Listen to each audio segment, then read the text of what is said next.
नमस्कार, मी पद्मावती। आज मी तुम्हाला ताकाची कढी दाखवित आहे। तर त्याचे साहित्य बघूया। इथे मी 2 वाटी ताक घेतलेला आहे।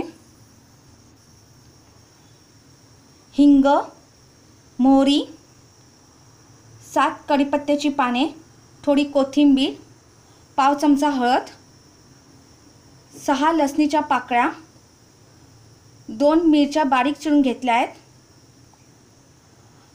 1 इंच आल्याचा तुकडा, चवीपुरतं मीठ आणि बेसन 1.5 चमचा। तर आता आपण कृतीला सुरुवात करूया।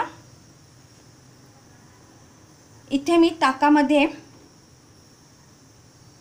मीठ घालत आहे, हळद घालत आहे,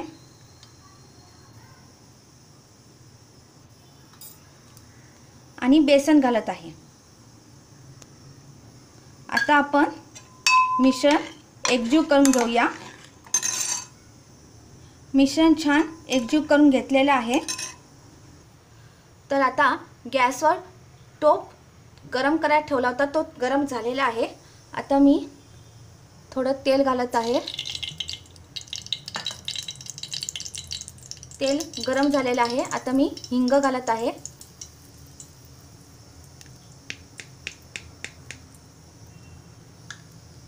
हिंग घालून झालेला आहे। आता मोहरी घालत आहे,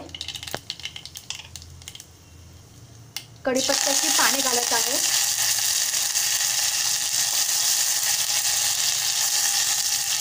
लसूण घालत आहे,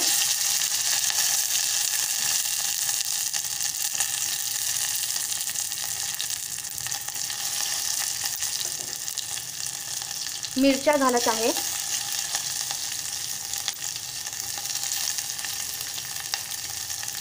आलं घालत आहे,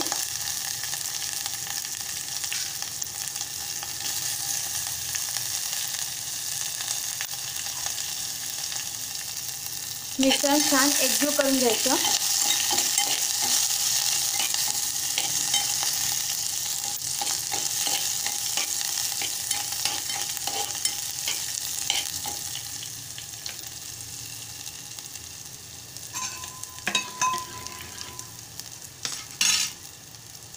आता ताक ओतत आहे।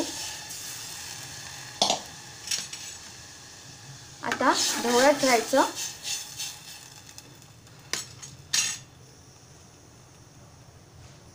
दोन मिनिटं ढवळत राहूया आपण। आता असं ढवळत राहायचं। उकळी येण्याआधी आपण गॅस काढणार आहोत, तेव्हा आपण असं ढवळतच राहूया। उकळी येऊ द्यायची नाही, उकळी येण्याआधी गॅस काढायची आपण। तर तोपर्यंत आपण असं ढवळत राहूया। तर आता उकळी येते असं वाटू लागलेलं आहे, म्हणजे उकळी येण्याआधी गॅस काढायची असते। तर उकळी येईल असं वाटते, तेव्हा मी आता गॅस काढत आहे आणि कोथिंबीर अशी घालत आहे आणि असं ढवळून घेत आहे। तर अशा पद्धतीने कोकणामध्ये ताकाची कढी अशा पद्धतीने करतात। तुम्हाला माझा व्हिडिओ आवडला असेल तर लाईक करा, सबस्क्राईब करा। धन्यवाद।